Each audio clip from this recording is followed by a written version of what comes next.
Hello everyone. Morning. Good morning. We're in Victoria Dock, we're in Carnarvon, we're all settled. Yeah, and we're all on the boat. And we're all on the boat, and some all three of us. 3.5. Three and a half. Yeah, not quite out. Almost 4. So what we thought we'd do to start this episode, there's lots of work going on in this episode, and we've actually already shot it, and now we're coming back to shoot this intro, which is kind of a weird way of doing it for us. Yeah.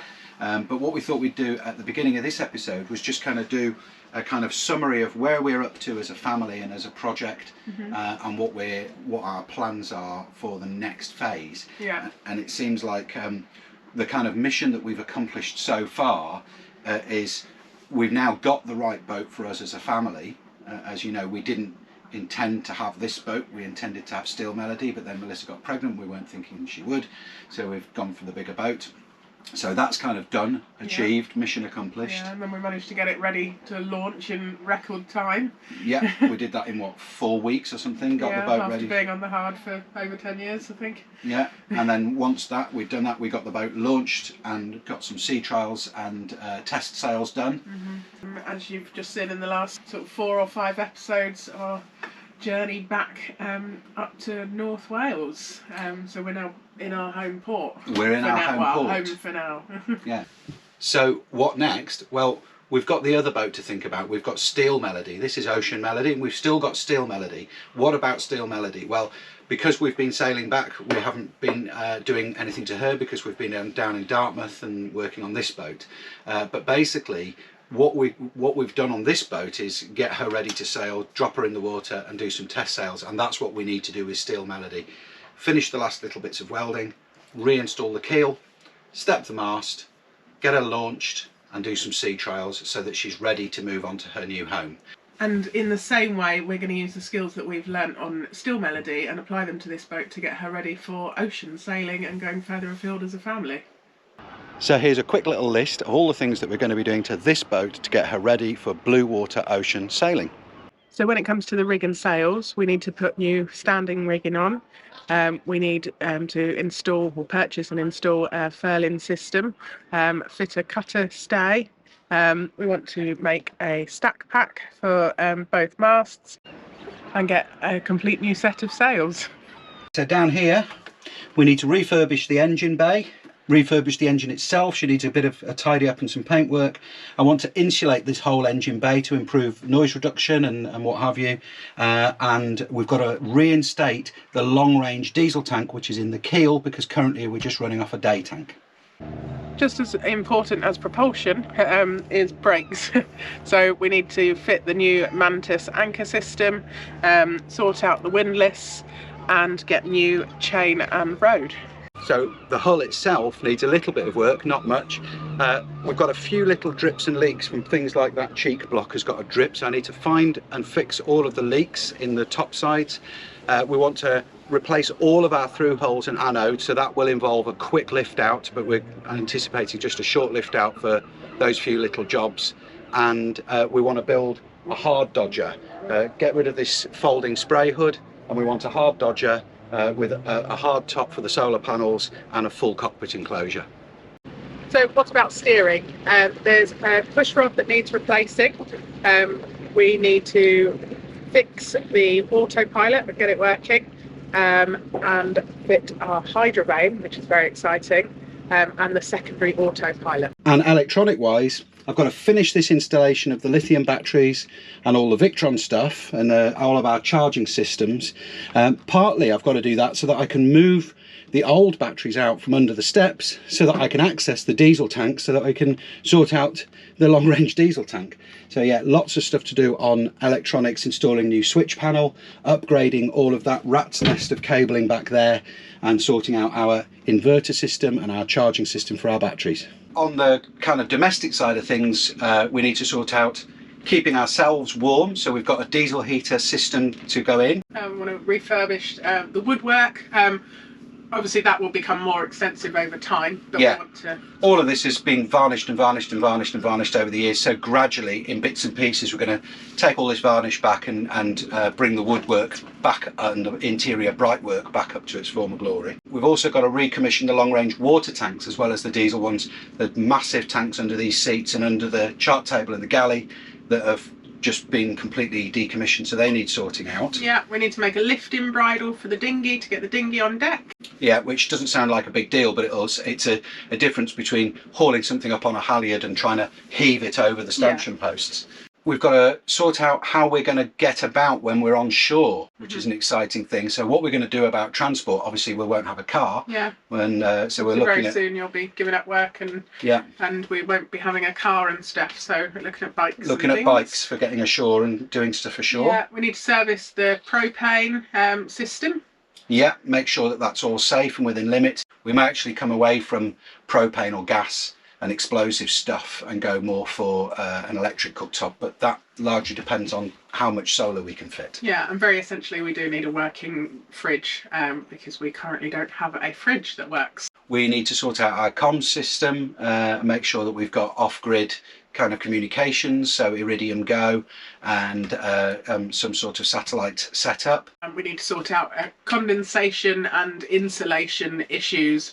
So under the mattresses, and we want to take the headlining down and insulate behind that and repaint and stuff. Yeah, not just to keep us warm, but to keep us cool. You know, when we're in hotter temperatures, having the insulation in the headlining. There is no insulation. No, it's just a gap. And then sort of general interior creature comfort. And part of that kind of ties into the other huge project that we've got on in our life at the moment, which is bringing a new person into the world. Yeah. So along with soft furnishings and what have you, it's going to be baby proofing the boat. Baby proofing, making somewhere for the baby to sleep. Yeah.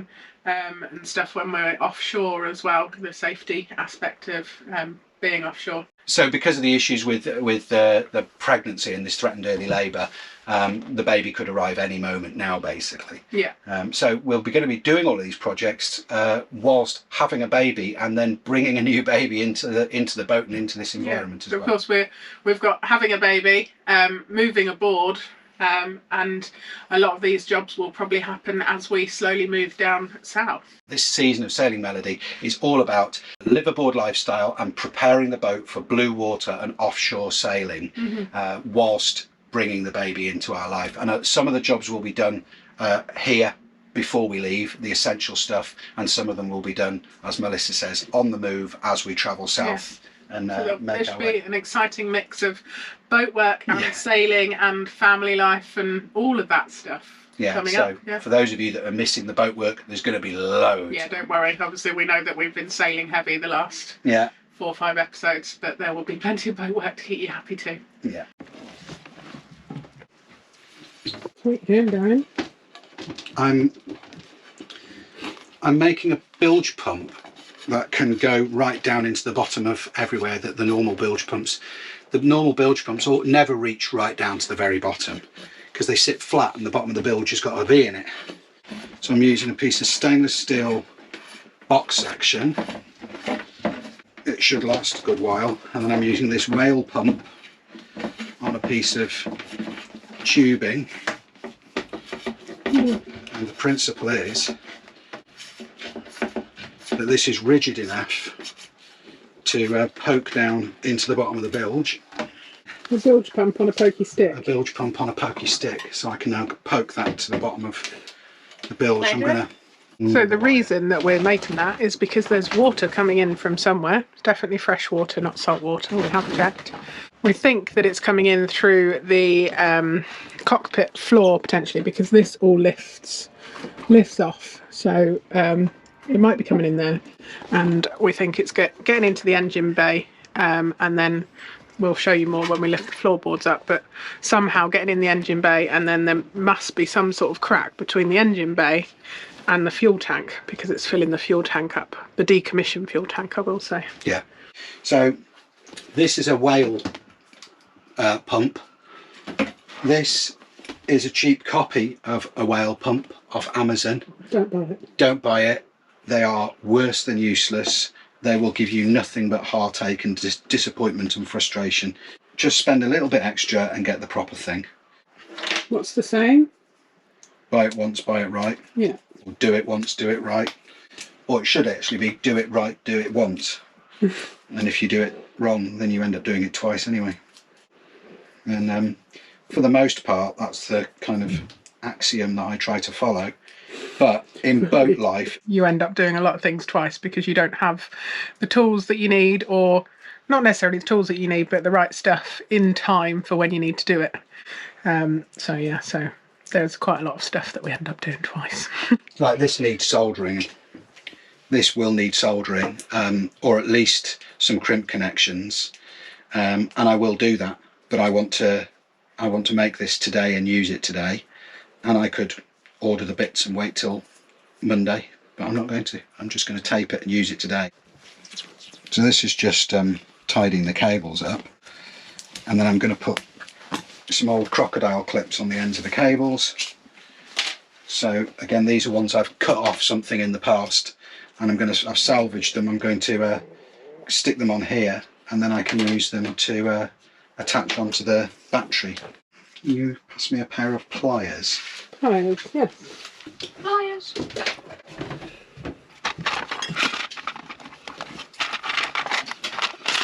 Can you pass me that blue crimping tool? Right, just wanted to talk about something. We've been getting a lot of stick. Well, not a lot of stick, but we've been having a lot of questions as to why we've abandoned Still Melody. And we haven't. The reality is we've actually abandoned both boats for the last 7 weeks, because this week I'm 35 weeks pregnant. And since 28 weeks I've been going on and off into premature labour, and we've been trying to stop it. And he's still here, he's still inside, and we got to 35 weeks. So we're a bit less stressed, but we haven't been on either boat really, apart from to check them, for the last 7 weeks. We've been using the footage that we filmed from our journey back from Dartmouth. So that's made it look like that we've sort of just kind of only been concentrated on the Bowman, but the reality is we've not been concentrating on any boats. All we've been concentrating on is trying to keep this baby inside and not have him too early. But I've now got to 35 weeks, so that means that we can kind of relax a bit. I'm 5 weeks away from due date, so if he was to come this week, then it would, you know, it wouldn't be ideal, but it's not quite as stressful as it was 7 weeks ago. We're quite excited. Obviously we've got to have a baby, but we're excited to get stuck back into boat projects on this boat, obviously Ocean Melody and Still Melody. Still Melody is very weather dependent. Winter has been awful. It's been really windy, and obviously we're close to other boats, so we've got to be really careful with sort of grinding and welding and stuff like that. We need the right weather to do that, but it's picking up. The weather is looking better. It's now spring. But in any of the future episodes, if you see me looking uncomfortable or pulling faces, I am basically just all day, every day, having contractions about 5 minutes apart. And they're not just your standard Braxton Hicks, they're full on painful, stop me in my tracks. This is actually the original diesel tank, and it's getting rainwater in. We don't really know how. The owner, Doug, thought that rainwater was getting in through this lid, which seemed logical. But what we've noticed is that when rain gets into the engine bilge, and it does so by when the scuppers in the cockpit fill, there's two little channels with cockpit drains. If the cockpit drains can't keep up quite, it goes over the lip of the lid on the cockpit floor, the cockpit sole. It goes into the engine bilge, and it just drips into the engine bay, and over time there's got some water down into the engine bilge, and it's making its way from the engine bilge in through the bulkhead. It's not really a bulkhead, but through the dividing wall between the engine bilge and the main keel diesel tank. Well, that's what we've... Yeah, that's what we've discovered. Surmised. So I need to get it complete. Well, I need to do a full repair on that sooner or later. We're not using this diesel tank anyway, so it's not the end of the world. But I want to empty that water. I don't want it going into the marina because it's bilge water. It is rainwater, but it's bilge water, and it's been in the fuel tank. So I'm just going to see. Yeah, that's lovely. Is it looking dirty? No, it looks crystal clear. It tastes of rainwater with a very slight a very slight tinge of diesel. It's in the diesel tank, so it's going to. So, oh, flipping out. So I'm filling up these drums so that we can dispose of it properly, because that's the right thing to do. The other thing that we'd hoped by now is that we would actually be living aboard the boat. We'd planned to already have moved on, but obviously the baby had other ideas. Luckily our tenancy agreement on the house is pretty flexible, so we've managed to extend that a bit. We really want to get moved on very soon. It's starting to look quite full. That's great. You can just flick a switch. Yeah. With the little light switch and stop it.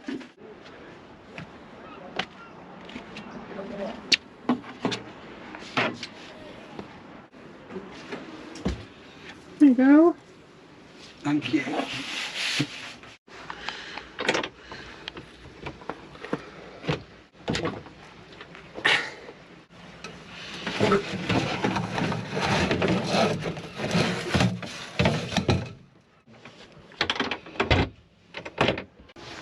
Right, so to get to the boat, or to get stuff to the boat, we have to load ourselves up like little pack ponies.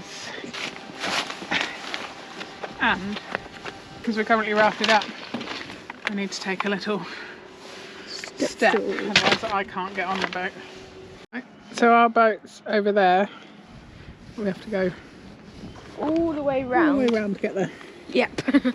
We'll get a trolley for the next run, if I feel energetic. If not, I'll wait for Andy to get home from work.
I like going around stuff.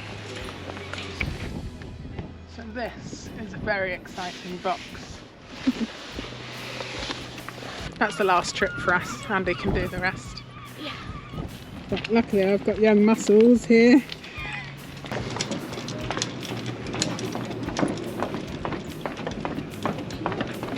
Why am I still holding the whiteboard? I don't know, just pop it down on the floor and we'll sort it out afterwards.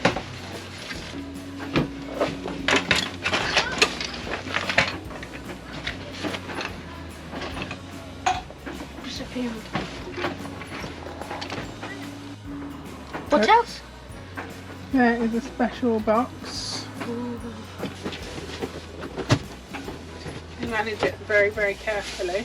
Yeah, we need some sci-fi music up here. What's the stuff? You got it? Yeah.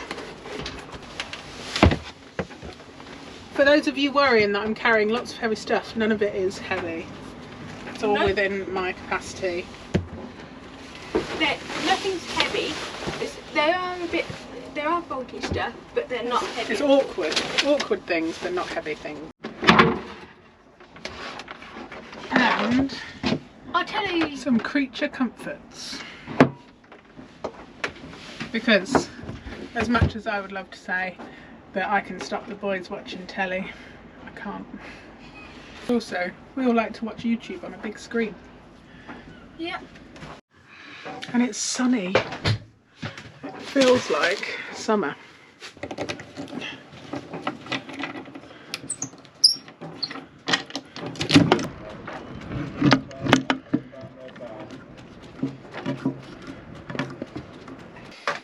I'm back from work, and we've got something amazing here.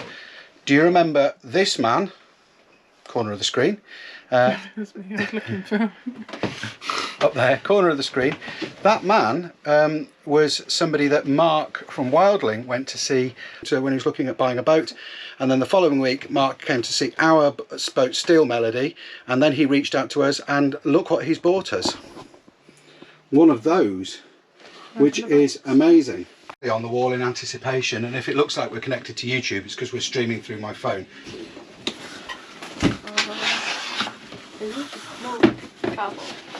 So what we've got here is very simple, the stand that the Starlink goes on, the Starlink antenna which goes in the top like that, and then a very long cable so we can stick this outside, and then that is the Starlink router. So the Starlink antenna literally just plugs in the bottom there, and then the power cable. So I'm going to chuck this outside, plug it in, and see how we get on. Come out. Oh, you're putting it up there? Yeah, for now. So I've put the Starlink antenna on the foredeck here, which has just got the cable going in through the hatch to the router. Let's go and switch it on, and you'll see this move. So if you wait there, Melissa. So Andy's just switching it on. And in the Starlink app, we should now be able to go into the Starlink app. It's saying currently disconnected. Oh, the device is coming on. There we go. It's coming to life. The reason I put it on the foredeck is because we've got a mizzen mast, and it's got a boom cover on and this kind of thing, and there's no wind tonight. This is pretty sturdy, pretty heavy, so I'm gonna leave this up on the foredeck for tonight. I'll make sure it kind of can't disappear over the side, but I think this is the best place for it, free from as many obstructions as possible. Until we mount it properly. Until we mount this base properly. In fact, we're going to get a proper pole for it, but and then we can just take this outside and plonk it on. But for now, we just need to leave that to find all of its satellites and set up, and then we'll have high-speed internet. And the reason this is so amazing is because you guys really matter to us as YouTube viewers, and it means that we can upload our YouTube videos. But more important even than you guys, forgive me for saying so, is Jack's schooling and Jack's social networking and Jack's Zoom meetings with his friends and chatting with other cruising kids, and being able to do his maths lessons and his music lessons and his art lessons and his English lessons and everything else. So this, we can't thank you enough for this incredible gift. This is just immense, and it's going to make a huge difference to us as a family. Thank you. We're currently in the process of moving out the house. It's meant that we can cancel the internet at home, so we're just paying the monthly subscription to Starlink, and we can move it in between the house and the home because it's portable. There's Aslan. Aslan? Yes. From the river. The Lion, Witch and the Wardrobe. Oh no, it's a boat. So there you go. First proof of pudding is we now have internet, not just streamed through my phone, but it means that we can watch Adam Savage on YouTube and upload videos and listen to Spotify and Audible and do online lessons and all of those amazing things. And we can also give you live updates from wherever we happen to be in the world, which will be incredible. So you can, if you become a patron, you can get live online updates from exactly where we are. So as always, thank you so much for watching and your support and all your comments. We love reading them. Yeah, and please subscribe to the channel if you're not. I know we say this often, and all other YouTubers do, but less than 50% of the people that watch the videos are subscribed. Mm-hmm. So if we get 30,000 views on a video, probably 15,000 of those are from subscribers, and 15,000 views are from people who aren't subscribed to the channel. So yeah, and it costs subscribe. nothing. You just have to click the button. Just click the button, click the bell, and if you don't want the notifications, click the subscribe button, but don't click the bell. bell. Yeah, and then it's you not won't annoying. get the notifications. And yeah, and as always, if you want to support us through Patreon, you can do. The links in the description, and Coffee and PayPal, all that's up there. And thank you so much to those of you that do, our amazing Patreon family. Yeah, we'll see you next week. See you next week. Bye. Bye.